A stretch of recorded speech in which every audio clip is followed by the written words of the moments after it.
Jour de marché et jour de finale Tsonga-Federer. L'événement qui concerne pourtant l'enfant du pays est totalement absent des conversations. Tsonga ne ferait plus vibrer, on serait proche du désamour. Beaucoup ici aimeraient le voir, le toucher, par exemple lors de manifestations publiques. Je pense qu'effectivement, il gagnerait peut-être à revenir sur le banc et être un ambassadeur comme l'a été, et comme l'est toujours Didier Drogba qui continue de revenir, ou les footballeurs. Et je pense qu'effectivement, il faut qu'il le fasse pour que les Mansour, les Sartois l'adoptent encore beaucoup plus que ça. Le champion vit désormais en Suisse, au club de Koulen, qui l'a vu grandir. La ferveur est aussi retombée depuis les premières victoires.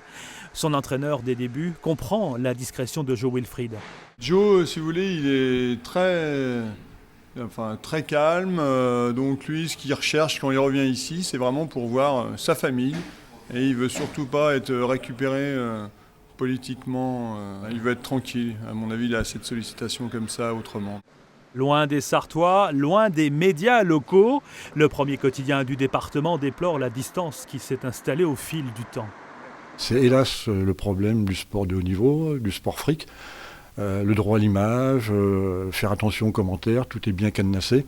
Et les interviews sont triées, vérifiées. Et voilà. Et ce qui fait que quand vous n'êtes pas un média national ou international, national pour l'équipe, voire plus pour d'autres, c'est très très compliqué de pouvoir approcher ce garçon.